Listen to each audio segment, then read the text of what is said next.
welcome writer and creator of Rap-ish, Issa Rae, and stars Aida Osman and KaMillion.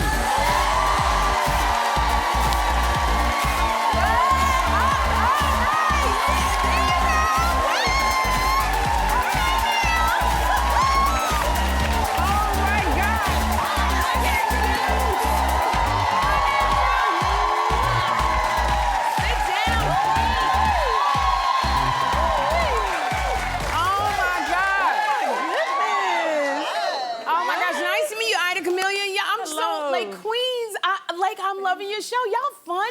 Thank you. Thank you. Oh my gosh. And Issa, girl, now the last time I saw you was on Watch What Happens Live. Yes. And I know, I'm sorry if I was a bit handsy. I could not keep my hand, like when I tell you, Issa Rae, her skin is so smooth and yummy. And like she's chocolate everywhere. I couldn't stop touching. I could not stop touching. I liked it. I loved it. Honestly, I felt the love. I love this. Never felt hotter. This leather is, I can't reach over. Like this. You don't even understand. But I just want to say congratulations, y'all, on season 2 of Rap-ish. Thank you.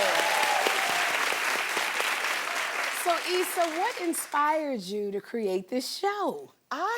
I love the music world. You know, even with Insecure, we got so much attention for the music that we put in the show because I genuinely love just the world of the music industry. So after it was done, HBO hit me like, what else do you want to do? And I had this idea to set a show based in the music industry, based off of this time in rap, because it's so female dominated. And that's basically how the show came about. And I love seeing the females. I love seeing y'all. And KaMillion, like, you are a rapper in real life. Yeah. You have written songs for her. You're Grammy. I want to say you've won Grammys for writing. You've won 1 Grammy. Okay, I'm manifesting. Thank you. I'm saying Grammys, plural. Yes. You've written for her. You've written for Rihanna. Yeah. So, and I'm watching the show feeling like I'm getting the behind the scenes of it. Do you feel like this show, y'all got the music industry right?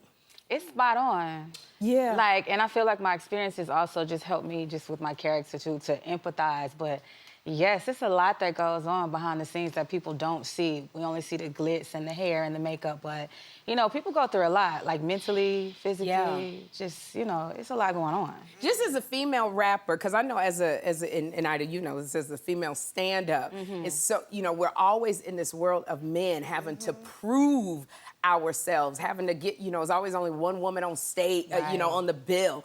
As a female rapper, is it hard like that in the industry? It really is. You really have to have tough skin. I mean, go hard or go home. And the people who make it, you know, the survival of the fittest, for real. Yeah. You know, it's just how bad you want it and what route you're gonna take. But what I like now is there are a lot of females representing different facets of women in the world right now that are running the game. So it don't have to be just 1 or 2. Like, we can all do our thing and step in our space. Yeah. That's what I always say about stand-up comedy. It's like it's room for all of us. And Ida, you started out doing stand-up comedy when you were 19 years old. Okay, first of all, I'm cracking up. You started out doing stand-up not in LA, not in New York, in Nebraska. And I know I said I was 19. Were you 19? Why was I dressed in 36? This don't make no sense. Okay, don't make fun. I like them pants, girl. Okay, first of all, what the heck was you talking? How were the clubs in Nebraska? The clubs, what clubs? That's the thing. We made comedy spaces in the city that I was from. Like, I worked at a bar that had a comedy workshop, and I was a bartender there, and I would just every shift be watching these white men tell awful jokes. Like, boy, you don't give me that microphone right now. And I just got on stage and started telling my jokes, and you know, every show I did after that was always like white person, white person, white person, and then it's like, you know, in Wizard of Oz when it just switched the color.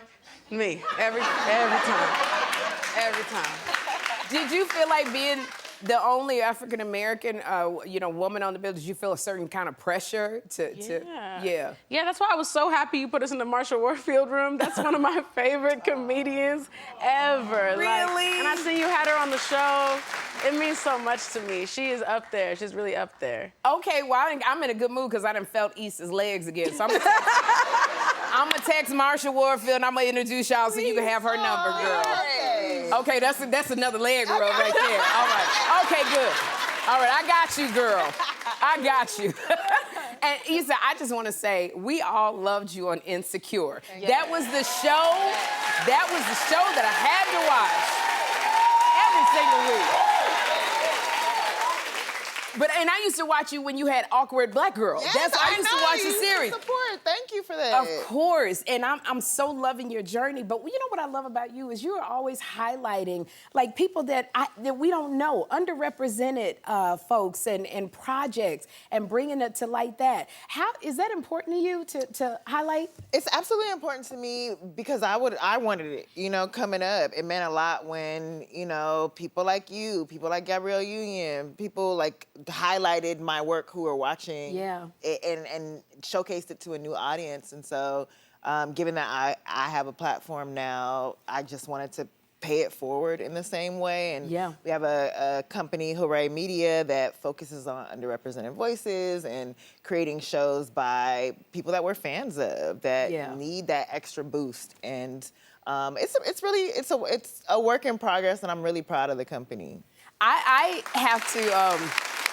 I know when you got an award at the Essence Women, like the women's event, and you were like this awkward woman who did this whole thing about how you met Niecy Nash, and you were this awkward black girl in Hollywood. Do you feel like that now with your success and how you've been, do you feel like the awkward black girl still? You tell me. Yes. I do, but I feel more confident in that way. You know what's like deeply ironic is that Insecure doing that made me more confident in myself and what I was doing, because I would distance myself from the character. Like, girl, she is stupid. I've come such a long way, even though I was still making dumb decisions.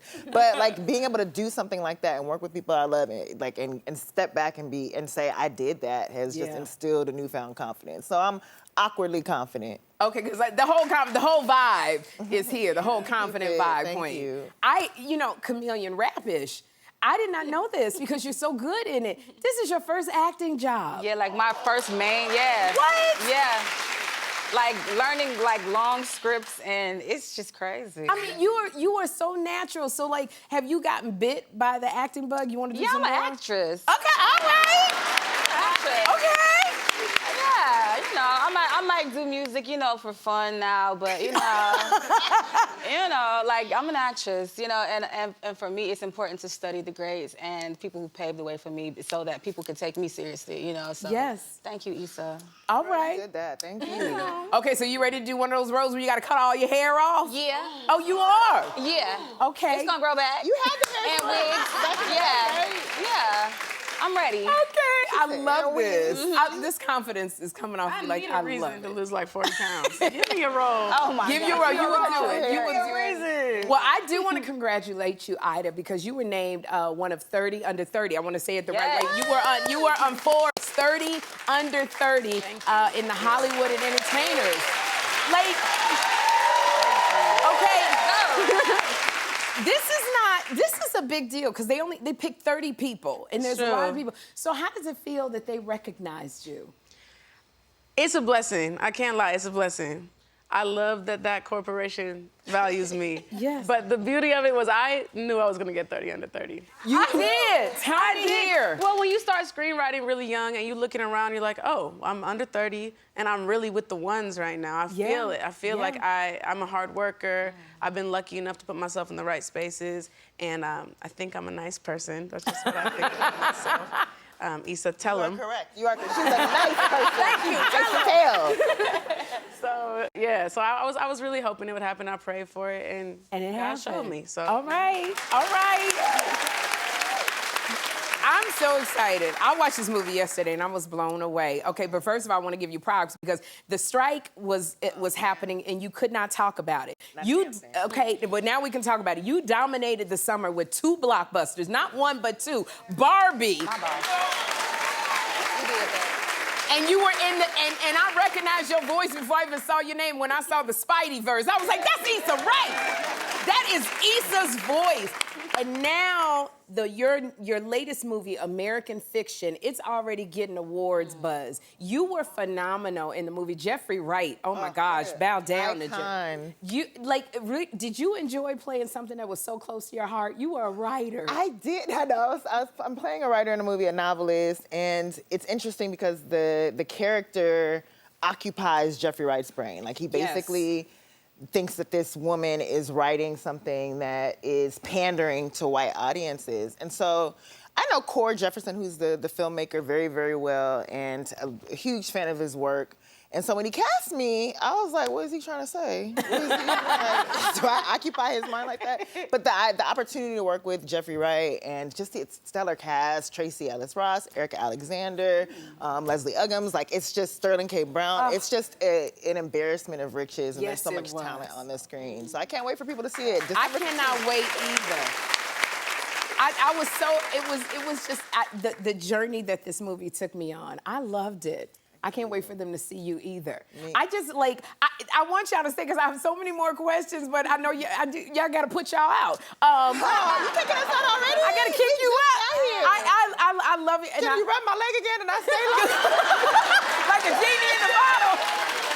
I just want to ask one more question, Issa, because you know I just love what you put out. People always say, what's the formula to success? And I love what you always say about not going to the top. But what do you say?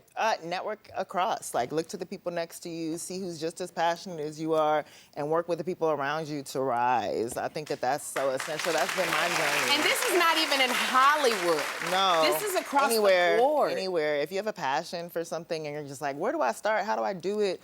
Instead of going to the person at the top, I think it's so important to look next to you, and you can literally make stuff happen with the people around you.